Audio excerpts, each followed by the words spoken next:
Padre Pio was no ordinary priest. He bore the wounds of Christ for 50 years, read souls with divine precision, and was constantly visited by souls from purgatory, angels, and even the devil himself. Crowds gathered daily just to glimpse him, yet Padre Pio remained silent about many of the supernatural things he experienced, not out of fear, but out of humility and obedience. But toward the end of his life, when his body was frail and the veil between this world and the next grew thinner, he began to share 3 final secrets, not in public, not from the pulpit, but only with his closest spiritual companions, those he trusted to handle heaven's mysteries with reverence. These secrets weren't written in books or broadcast to the masses. They were spoken in quiet moments, behind monastery walls, to a handful of friars and spiritual children who had walked with him through years of suffering, miracles, and spiritual warfare. And what makes these secrets so powerful is that they weren't meant to impress. They were meant to prepare. Prepare the soul for what's coming, for what's already here, and for what few are willing to see. Padre Pio didn't share these to spark fear. He shared them because he loved the Church, and he loved souls, and he wanted them to be ready. The first secret he shared was about the rise of silent apostasy within the Church, a hidden falling away that wouldn't look like rebellion on the surface, but would manifest as a slow, quiet loss of faith. He said, "There will come a day when many will preach Christ, but not believe in him. They will speak of love, but refuse the cross." Padre Pio warned that a time was coming, and had already begun, where even within the walls of the Church there would be priests and bishops who no longer truly believed in the supernatural. He foresaw sacraments being treated as empty rituals, masses offered without reverence, and the Eucharist doubted by those who should guard it most. To those closest to him, Padre Pio expressed deep sorrow, not for persecution from the world, but for the lukewarmness within the Church. He said that the devil's most effective weapon would not be hatred, but comfort, distraction, compromise. People would no longer reject God violently. They would simply forget him. Replace him with busyness, with entertainment, with self. And the danger of this, he warned, is that it would lead to millions of souls living without grace and dying without even realizing they were far from God. "The enemy has entered the sanctuary," he whispered one night, "and few recognize his face." The second secret Padre Pio shared, quietly and with a trembling heart, was about a coming chastisement, a divine purification of the world that he said would be both terrifying and necessary. He described it not as punishment for the sake of wrath, but as a last act of mercy before the final separation of light from darkness. He told his spiritual sons, "The world is worse now than in the days of the flood. It deserves cleansing." He saw visions of cities in ruins, skies darkened by unnatural storms, and people wandering lost, not from disaster alone, but from a total collapse of truth. Padre Pio said this chastisement would begin not with fire or war, but with confusion, moral confusion, spiritual blindness. People would no longer know right from wrong. Good would be called evil, and evil celebrated as progress.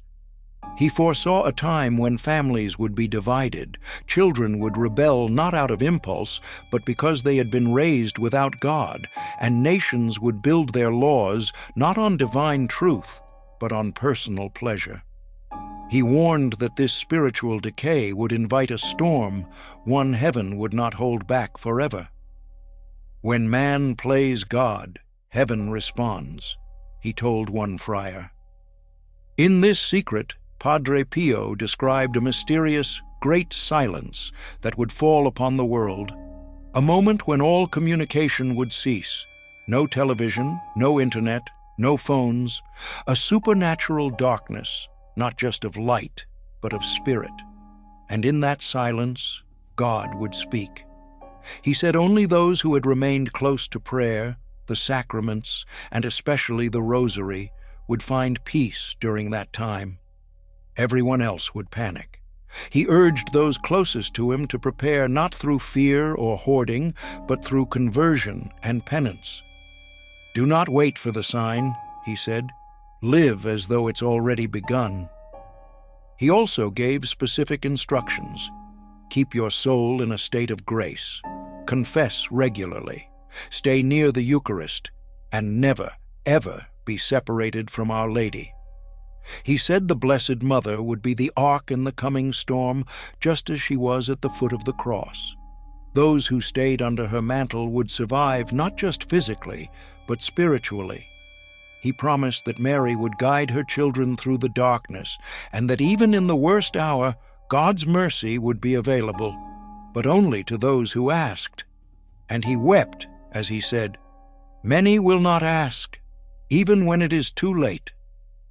While the first two secrets Padre Pio shared were deeply sobering, the silent apostasy in the Church and the approaching chastisement, the third was different. It was radiant, powerful, a message of unstoppable victory. He revealed to his closest friends a prophecy of a divine renewal that would follow the darkness, a time when, through immense suffering and purging, the world would rediscover its soul. He said, "After the storm, a new light will rise." A time of peace, but only for those who pass through the fire with faith. This final secret wasn't just a warning, it was a promise. Padre Pio foresaw a great spiritual awakening, not driven by political change or scientific discovery, but by a return to the sacred. He described churches overflowing with people praying not out of habit, but hunger. Priests on fire with zeal, no longer preaching soft truths, but calling sinners to real repentance. Families praying the rosary together again, confessionals full, masses wept through. A time when the Eucharist would be adored as the beating heart of the world. He said, "The world will bend its knees once more, not by force, but by thirst for God." He made it clear that this renewal would not come easily. It would come after a great shaking when everything false had been stripped away.